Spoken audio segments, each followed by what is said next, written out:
Sir, we'll start today. It is Rajiji's Aarti today. Uh, and we'll all chant the Dhanvantri Shloka. I'll chant the Prarthana and then we will do the Saswar. Spin the wheel.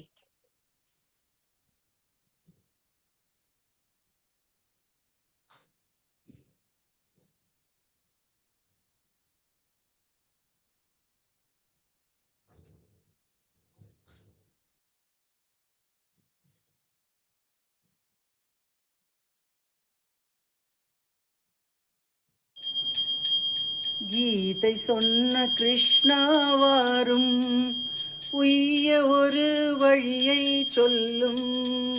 கீதை சொன்ன கிருஷ்ணாவாரும் உய்ய ஒரு வழியை சொல்லும். நிலையில்லா வாழ்க்கை தாண்டி நிலையான இன்பம் தாரும். கீதை சொன்ன கிருஷ்ணாவாரும் பக்தி என்னும் பேற்றை பெறவே பரந்தாமன் அருள வேண்டும். பக்தி என்னும் பேற்றை பெறவே பரந்தாமன் அருள வேண்டும். நிஷ்காம கருமம் மாற்ற நிந்தன் ஒரு நினைவில் வேண்டும். கீதை சொன்ன கிருஷ்ணாவாரும் ஞானம் என்னும் தேரில் ஏற மாதவானின் துணையை கேட்டேன். ஞானம் என்னும் தேரில் ஏற மாதவானின் துணையை கேட்டேன்.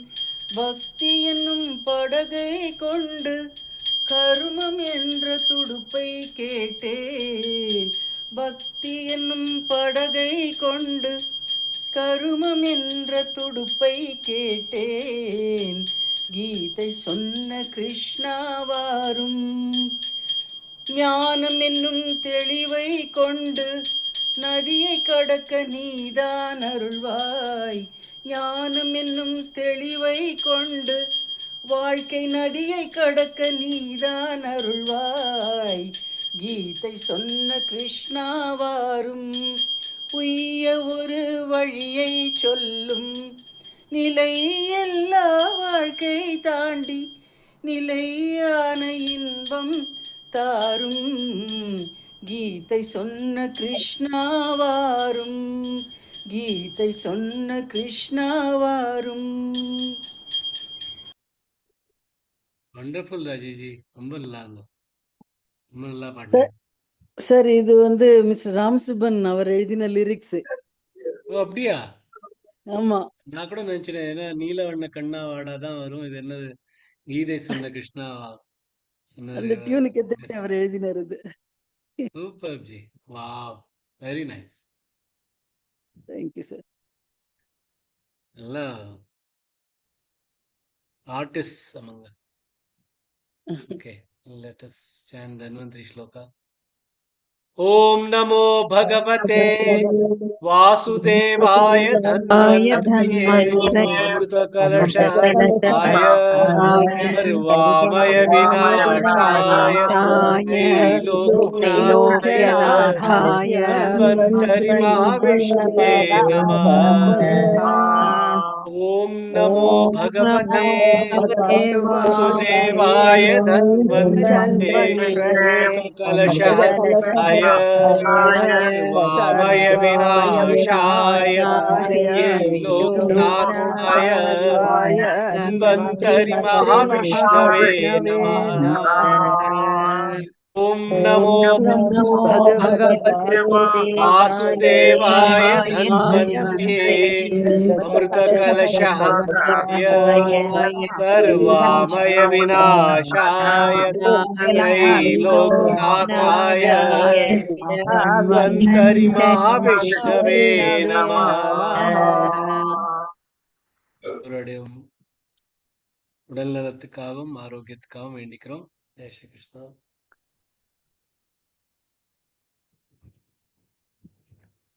Ramaya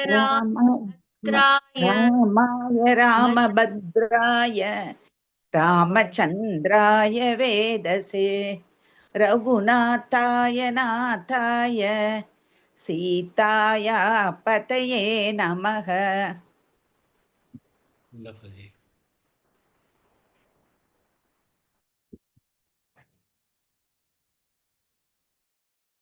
ஸோ இன்னைக்கு இண்டிவிஜுவல் சஸ்வர் யாருக்கெல்லாம் நல்லா ப்ராக்டிஸ் இருக்கோ, நீங்க தான் கேட்டேள் பாக்கி எல்லாரும் எவ்வளவு அழகா சொல்றான்னு.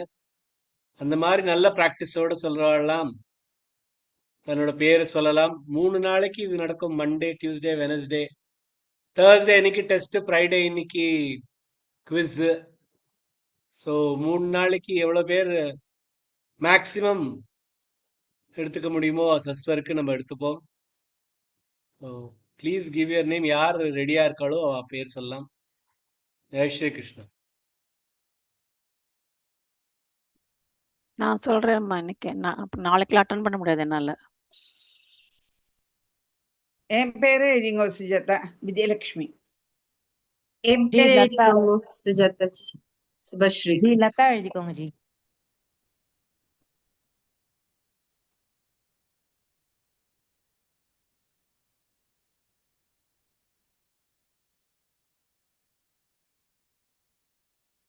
வேற பாலாஜி.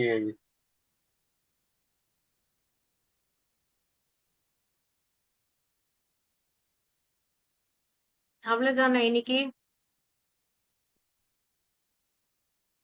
சார் நான் ஸ்பின் பண்ணிட்டேன் sir. எஸ்மா please.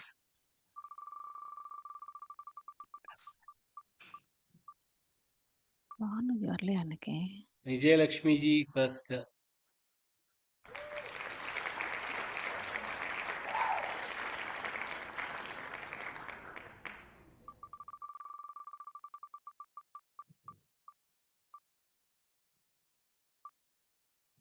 Balaji ji second.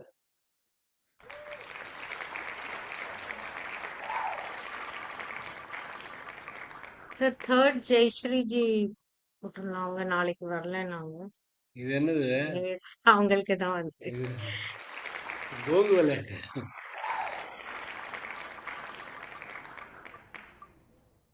Thank you master. அதே வந்துருது. அதெல்லாம் அவங்க எல்லாம் செட்டிங்க. சுபஸ்ரீ ஜி நான் fourth. சொல்லிட்டேன் சக்கரத்துல நீ இந்த பேரை கொடுத்துருந்த. ஸோ எவ்வளோ டைம் இருக்கோ அதுக்கு தகுந்தாப்புல நான் பண்ணலாம். So Vijayalakshmi G please start as early as possible. Sir எப்படி ஆல்டர்னேட்டிவா சார்? என்னமா? இல்ல ஆளுக்கு ஆல்டர்னேட்டிவ் ஒரு இல்ல, ஸ்லோகமா ஃபுல்லா ஆல்டர்னேட்டிவா? ஆல்டர்னேட் இல்லை, எல்லாருமே எல்லாம் ஃபுல் ஸ்லோகம். 38 ஸ்லோகமும். ஃபுல்லா ஒத்தரே சொல்ற மாதிரியா? ஆமா. ஓகே. ஓம் அஸ்ய ஸ்ரீ ராம ரக்ஷா ஸ்தோத்திர மந்திரஸ்ய புத கௌஷிக ரிஷிः ஸ்ரீ சீதா ராமச்சந்திரோ தேவதா அனுஷ்டுப் சந்தக சீதா சக்திः ஸ்ரீமத் ஹனுமான் கீலகம் ஸ்ரீ ராமச்சந்திர பிரீத்யர்த்தே ராம ரக்ஷா ஸ்தோத்திர ஜபே விநியோகக. அத தியானம் ध्यायेदाजानुबाहुन् धृतशरधनुषं बद्धपद्मासनस्थम् पीतौ वासोऽवसानन् नवकमलतलस्पत्तिनेत्रं प्रसन्नं वामाङ्गारूढसीता मुखकमलमिलल्लोचनन् नीरदाभन् नानालङ्कारदीप्तन् धततमुरुजटामण्डलं रामचन्द्रम् इति ध्यानम्.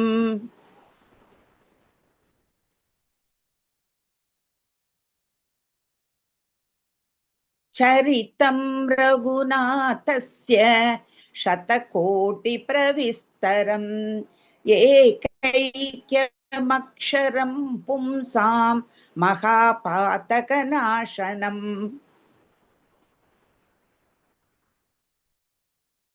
ध्यात्वा नीलोत्पलश्यामं रामं राजीवलोचनं जानकी लक्ष्मणोपेतैन् जटामुकुटमण्डितम्. सासितून धनुर्बाण पाणिन्नक्तञ्चरान्तकं स्वलीलया जगत्रातु माविर्भूतमजौ विभुम् रामरक्षां पठेत् प्राज्ञः पाबग्निं सर्वकामदां शिरो मे राघवः पातु भालं दशरथात्मजः कौसल्येयो दृशौ पातु विश्वामित्रप्रियश्रुती घ्राणं पातु मखत्राता मुखं सौमित्रिवत्सलः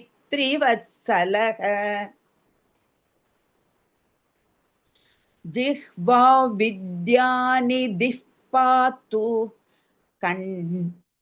कण्ठं भरतवन्दितः स्कन्धौ दिव्यायुधः पातु भुजौ भग्नेशकार्मुकः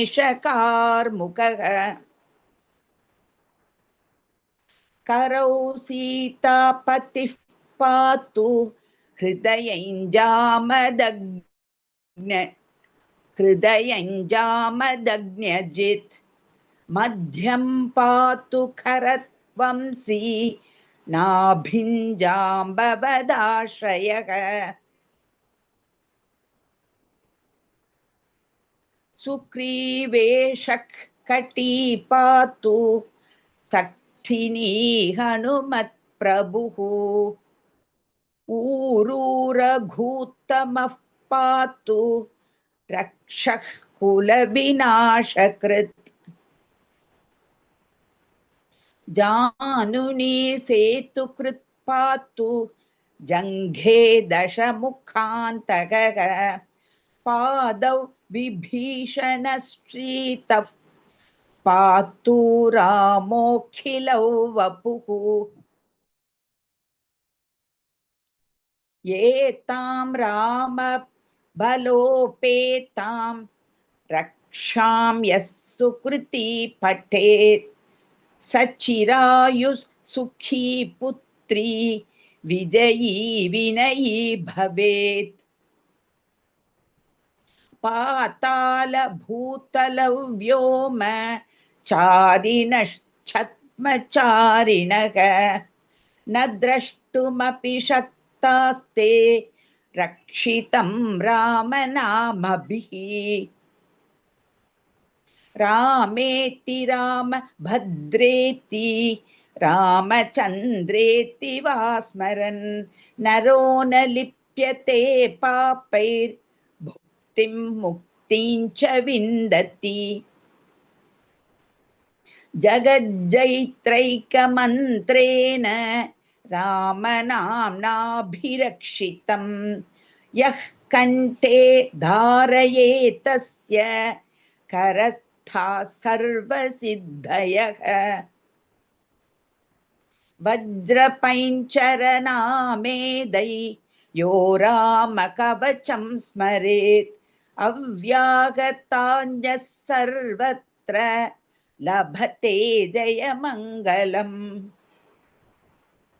आदिष्टवान् यथा स्वप्ने राम रक्षामि मां हरः तथा लिखितवान् प्रातः प्रबुद्धो बुधकौशिकः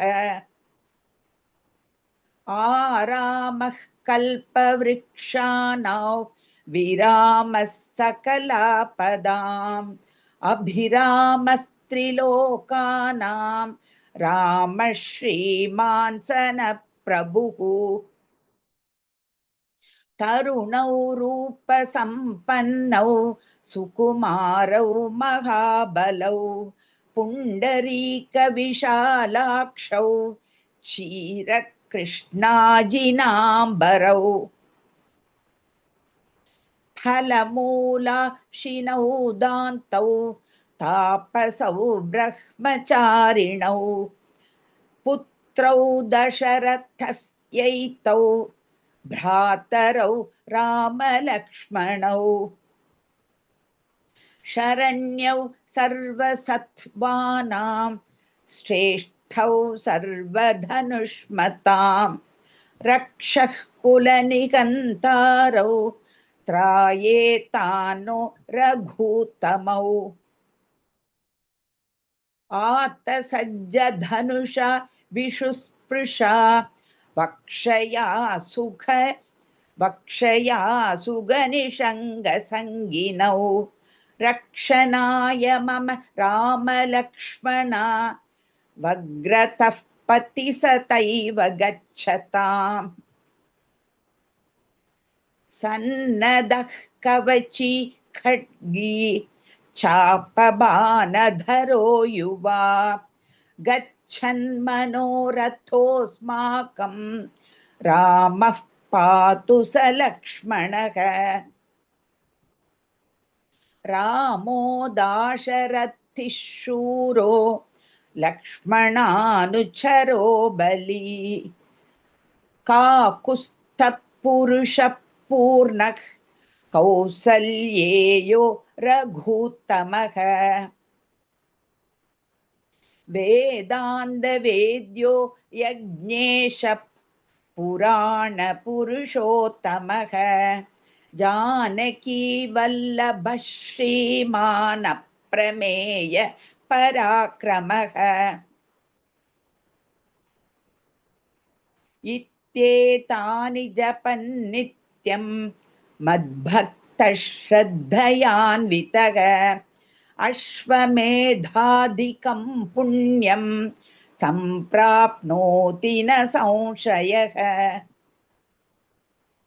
रामं दूर्वादलश्यामं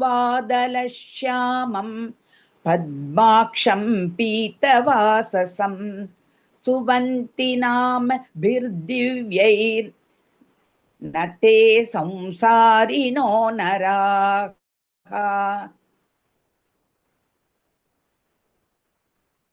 रामल्लक्ष्मणपूर्वजं रघुवरं सीतापतिं सुन्दरं काकुत्स्थं करुणार्णवं गुणनिधिं विप्रप्रियं धार्मिकं राजेन्द्रं सत्यसन्धन् दशरथतनयं श्यामलं शान्तमूर्तिं वन्दे लोकाभिरामं रघुकुलतिलकं राघवं रावणारिम् रामाय रामभद्राय रामचन्द्राय वेधसे रघुनाथाय नाथाय सीताया पतये नमः श्रीराम राम रघुनन्दन राम राम श्रीराम राम भरदाग्रज राम राम श्रीराम राम रणकर्गश राम राम श्रीराम राम चरणं भव राम राम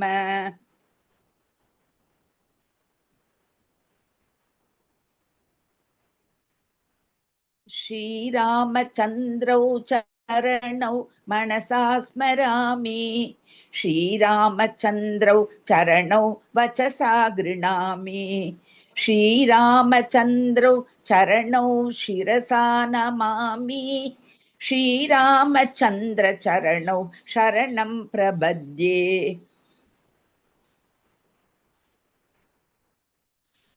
माता रामो मत्पिता रामचन्द्र स्वामी रामो मत्सखा रामचन्द्रः सर्वस्वं मे रामचन्द्रो दयालुर्नान्यं जाने नैव जाने न जाने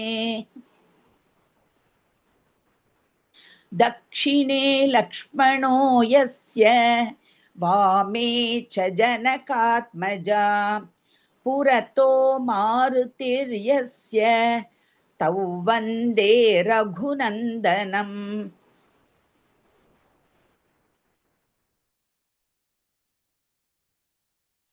लोकाभिरामं रणरङ्गधीरं राजीवनेत्रं रघुवंशनाथं कारुण्यरूपं करुणाकरन्तं श्रीरामचन्द्रं शरणं प्रपद्ये। मनोजवं मारुततुल्यवेगं जितेन्द्रियं बुद्धिमता वरिष्ठं वातात्मजौ वानरयूथमुख्यं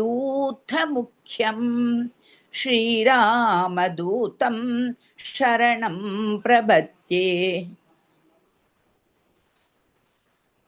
कूजन्तं राम रामेति मधुरं मधुराक्षरम् आरुह्य कविता शाखां वन्दे वाल्मीकिकोकिलम्।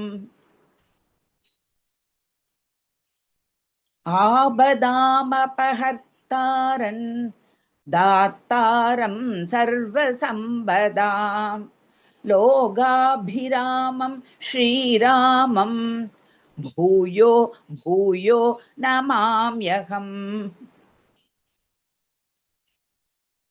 भर्जनं भवपीजानामर्जनं सुखसम्पदां தர்ஜனையமதூத்தானம் ராம் இருங்க சார் ராகம் எழுத்து. வர்ஜனம் பவபீச்சானாம் அர்ஜனம் சுகசம்பத் சம்பதாம் தர்ஜனையமதூத்தானாம் ராம ராமேதி கர்ஜனம். रामो राजमणिः सदा विजयते रामं रमेशं भजे। रामेणाभिहता निशाचरचमु रामाय तस्मै नमः। रामन्नास्ति परायणं परतरं रामस्य दासोऽस्म्यहम्। रामे चित्तलयः सदा भवतु मे भो राम मामुद्धर।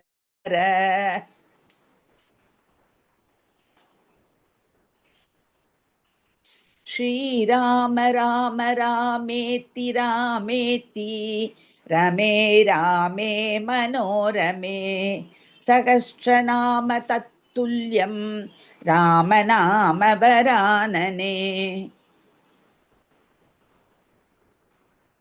इति श्री बुधकौशिकमुनिविरचितं श्रीरामरक्षास्तोत्रं सम्पूर्णं। श्री सीतारामचन्द्रार्पणमस्तु। जय श्री कृष्ण। தடுமாறி கொஞ்சம் சொல்லிட்டேன். ஃபுல் பிராக்டிஸ் என்ன இல்ல. சார்?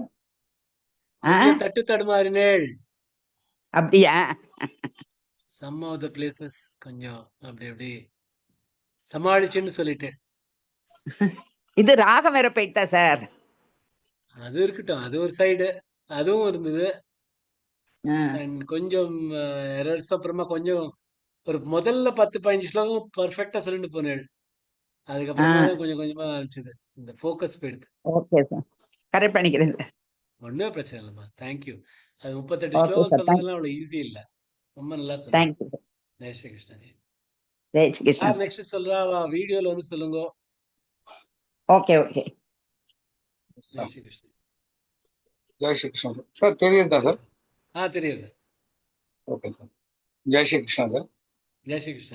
ஓம் அஸ்ய ஸ்ரீராம ரக்ஷா ஸ்தோத்ரமந்திரஸ்ய புதகௌசிக ரிஷிः ஸ்ரீ சீதாராமச்சந்திரோ தேவதா அனுஷ்டுப் சந்தः சீதாசக்திः ஸ்ரீமத் ஹனுமான் கீலகம் ஸ்ரீராமச்சந்திர ப்ரீத்யர்த்தே ராமரக்ஷா ஸ்தோத்ர ஜபே விநியோகः.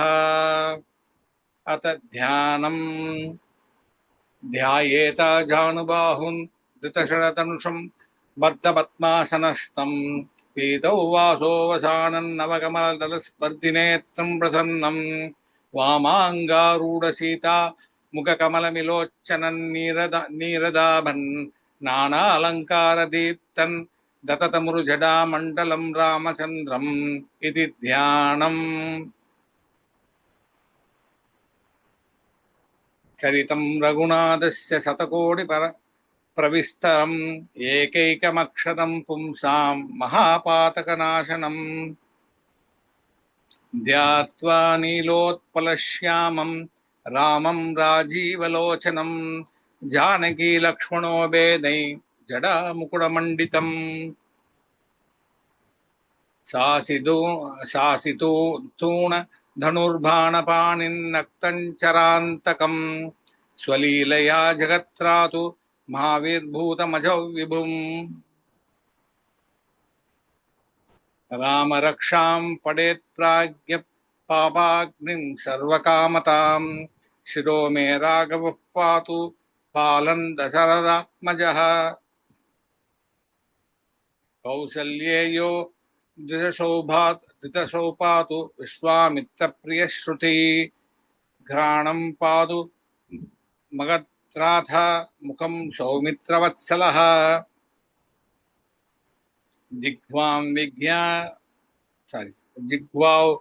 विद्यानिधि पादुकण्ठं प्रवन्तितः स्कन्धौ दिव्यायुधः पादु भुजौ भग्नेशकार्मुकः करौ सीतापतिः पादु हृदयं जामदग्न्यजित् मध्यं पादकरध्वंसी नाभिं जाम्बवताश्रयः सुग्रीवेशकटी पातु शक्तिनि हनुमत्प्रभुः ऊरू रघूत्तमः पातु रक्षकुलविनाशकृत् जानुनी सेतुकृद्भानु जङ्गे दशमुखान्तकः पादो विभीषणश्रीतः पादु रामो किलौ वपुः एतां रामफलोद्भेदां रक्षाय यस् सुकृति पठेत् स चिरायुः सुखी पुत्री विजयी विनी भवेत् पाताल भूतल व्यामोचारिण शशत्मचारिणः न दृष्टुमपि सक्तास्ते रक्षितं रामनामभिः रामेति रामभद्रेति रामचन्द्रेति वा स्मरन् नरो न लिप्यते पापे भुक्तिं मुक्तिं च विन्दति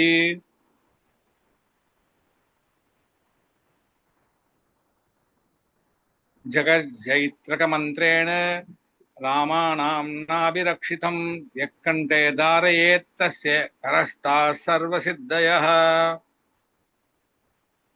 वज्रपैञ्जरनामोधे यो रामकवचं स्मरेत् अव्याहदाज्ञ सर्वत्र लभते जयमङ्गलम् आदिष्टवान् यदा स्वप्ने राम रक्षामि मां मरः तथा लिखितवान् प्रातः प्रबुद्धो बुधकौशिकः आरामकल्पवृक्षाणां विरामः सकलापताम् अभिरामस्त्रिलोकानां रामः श्रीमान् सनप्रभुः तरुणौ रूपसम्पन्नौ सुकुमारौ महाबलौ पुण्डरीकविशालाक्षौ क्षीरकृष्णाजिनाम्बरौ फलमूलशिनोधान्तौ तापसौ ब्रह्मचारिणौ पुत्रौ दशरथस्यैतौ भ्रातरौ रामलक्ष्मणौ शरण्यौ सर्वसत्त्वानां श्रेष्ठौ सर्वधनुष्मतां रक्षकुलनिहन्तारो ध्यायेतां नो रघुत्तमौ आत्तसज्जधनुषा विशुस्पृशां वक्षया सुखनिसङ्गसङ्गिनौ रक्षणाय मम रामलक्ष्मणा वक्रतपति सदैव गच्छताम्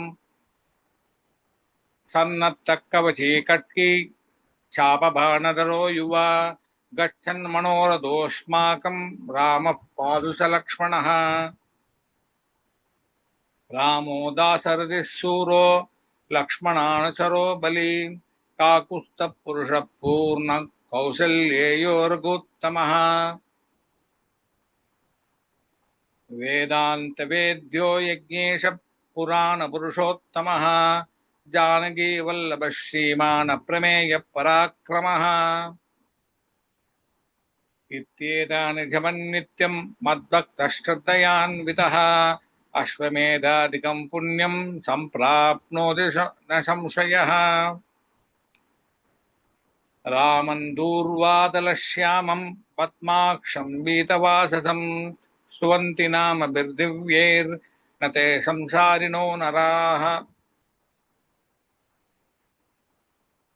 रामं लक्ष्मणपूर्वजं रघुवरं सीतापतिं सुन्दरं काकुस्थं करुणार्णवं गुणनिधिं विप्रप्रियं धार्मिकं राजेन्द्रं सत्यसन्धं दशरथतनयं श्यामलं शान्तमूर्तिं वन्दे लोकाभिरामं रघुकुलतिलकं राघवं रावणारिम्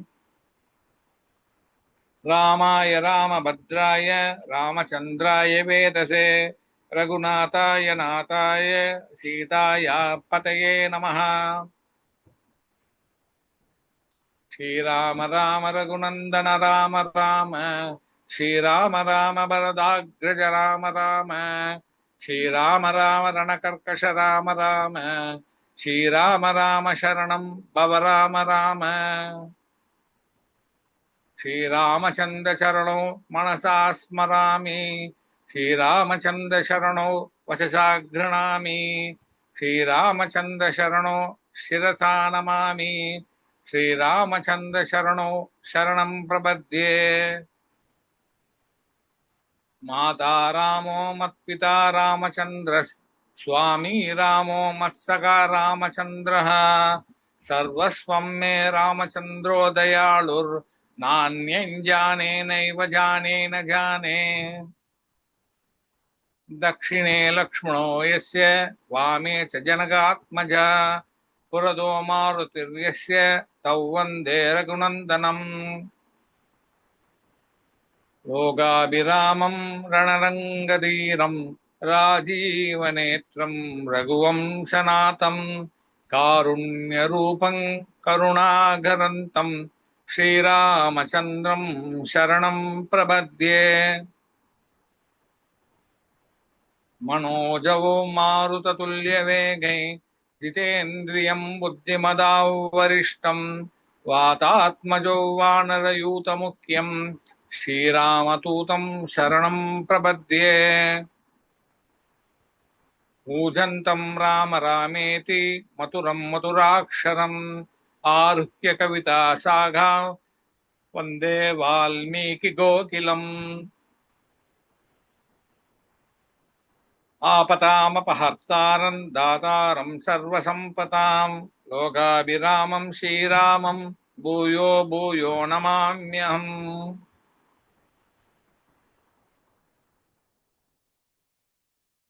पर्जनं भवबीजानामर्जनं सुखसम्पदां तर्जनं यमदूतानां राम रामेति गर्जनम्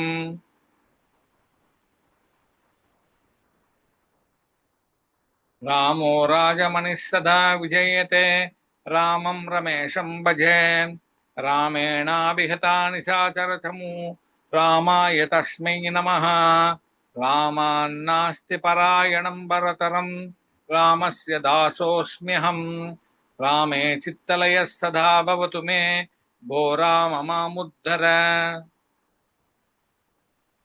श्रीराम राम रामेति रामेति रमे रामे मनोरमे सहस्रनाम तत्तुल्यं रामनामवरानने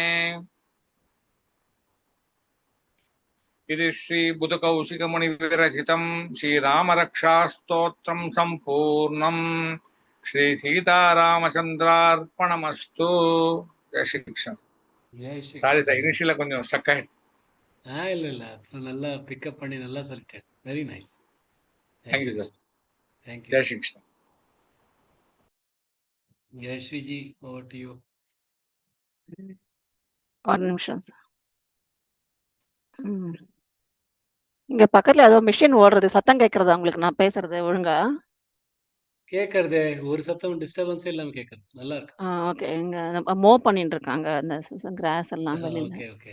ஓகே. Thank you sir.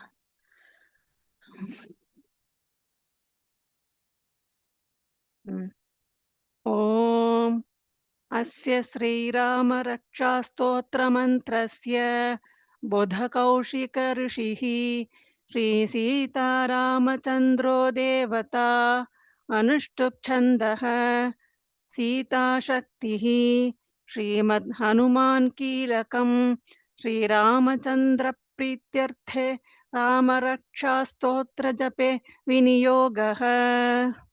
अथ ध्यानम् ध्यायेदाजानुबाहुं धृतशरधनुषं बद्धपद्मासनस्थं पीतौ वासोऽवसानं नवकमलदलस्पर्धिनेत्रं प्रसन्नं वामाङ्कारूढसीतामुखकमलमिललोचननीरदाभन् नानालङ्कारदीप्तं दधतमुरुजटामण्डलं रामचन्द्रम् इति ध्यानम्। चरितं रघुनाथस्य शतकोटिप्रविस्तरम् एकैकमक्षरं पुंसां महापादकनाशनं महा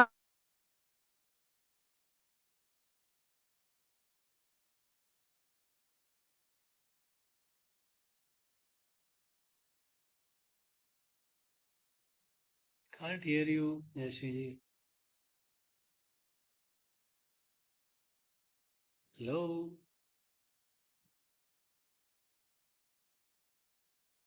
Hello.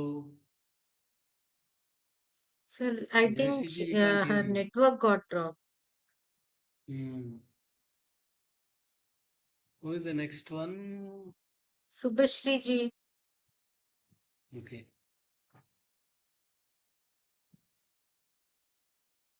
சுபஸ்ரீஜி நீங்க சொல்லல பின்ன சார் அவங்க நாளைக்கு அப்புறம் சொல்ல முடியாதுன்னாங்க. 2 minutes பார்க்கலாமா?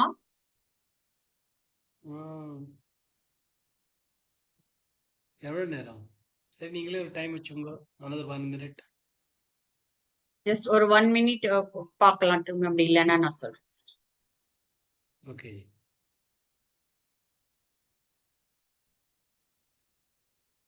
சாரி என் கனெக்ஷன் போயிடுது. இப்போ கேட்குறதா சார்? இப்ப கேட்குறதுமா. Oh sorry.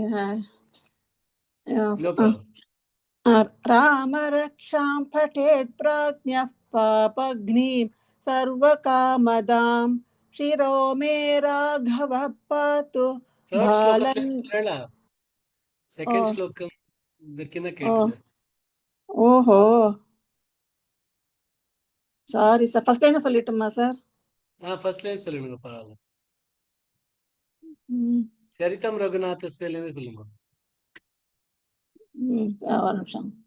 இல்ல 2வது ஸ்லோகத்துலன்னு சொல்லணும். நான் சொல்றேன். ஃபர்ஸ்ட் ஸ்லோகத்துலேருந்து சொல்லுங்க. சரிதம் ரகுநாதஸ்லேருந்து சொல்லுங்க.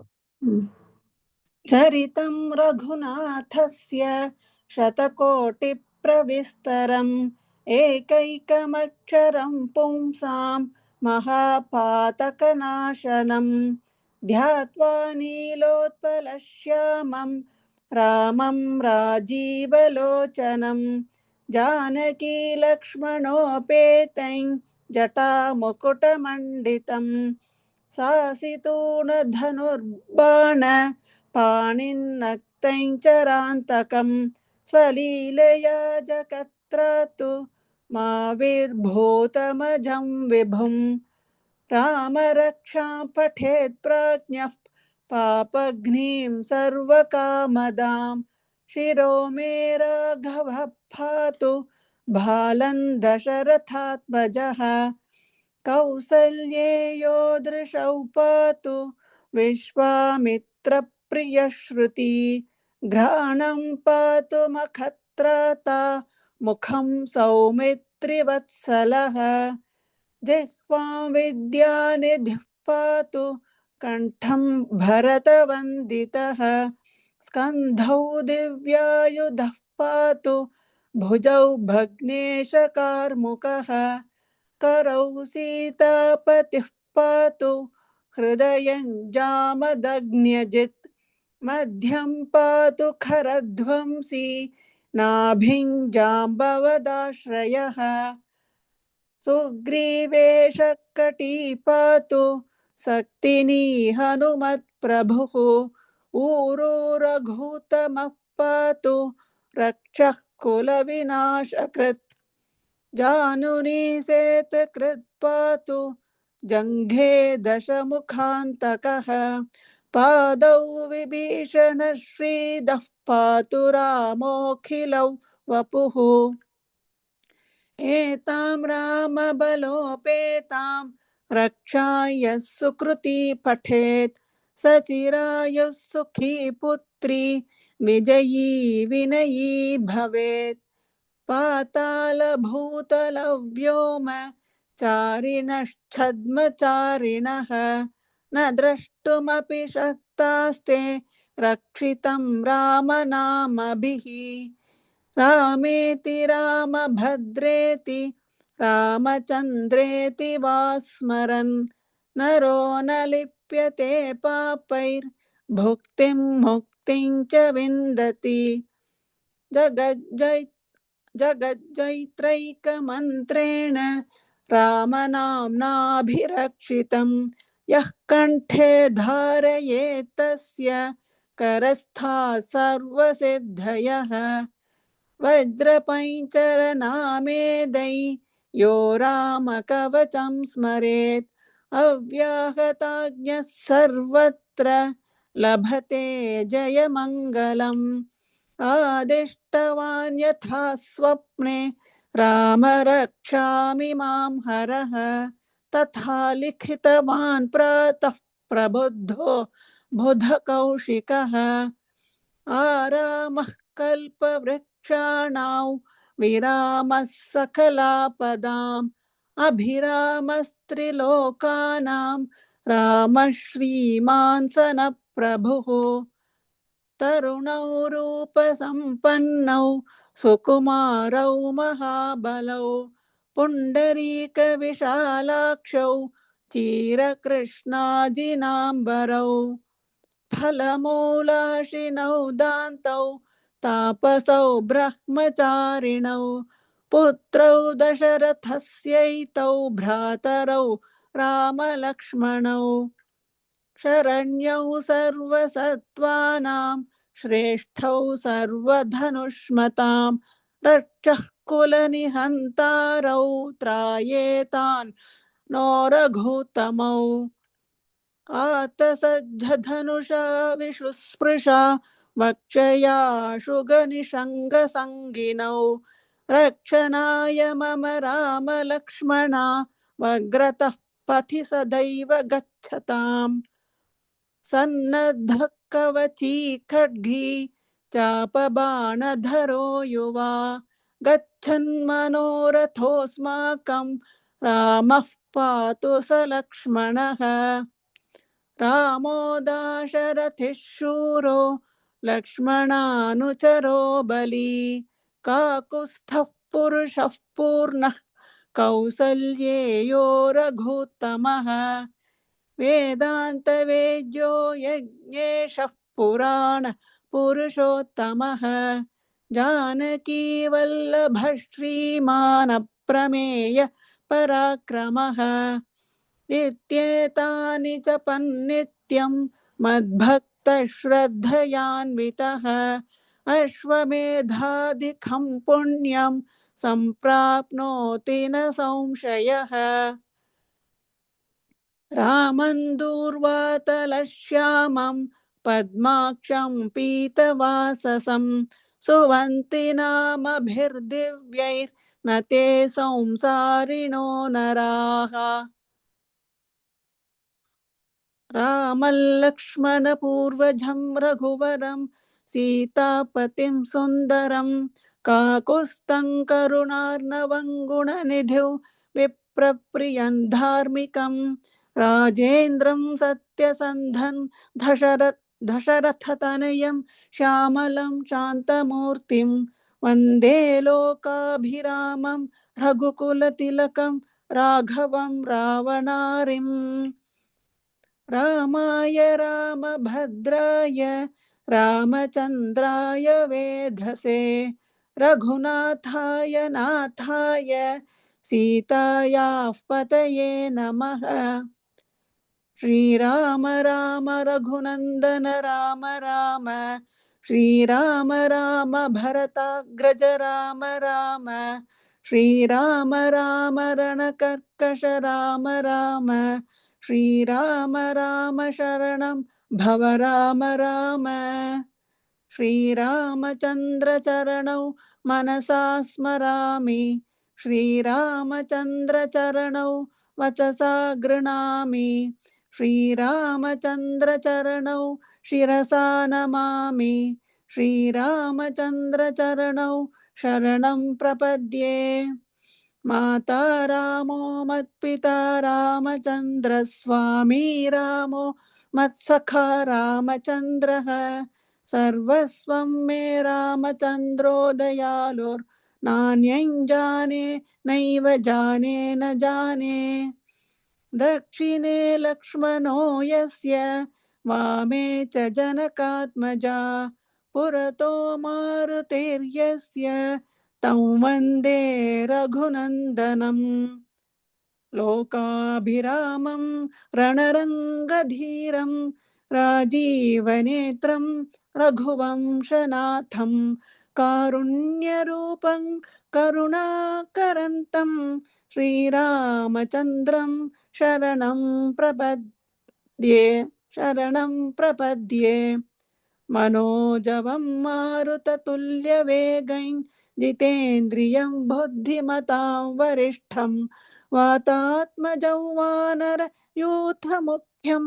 श्रीरामदूतं शरणं प्रपद्ये कूजन्तं राम रामेति मधुरं मधुराक्षरम् आरुह्य कविताशाखां वन्दे वाल्मीकिकोकिलम् आपदामपहर्तारं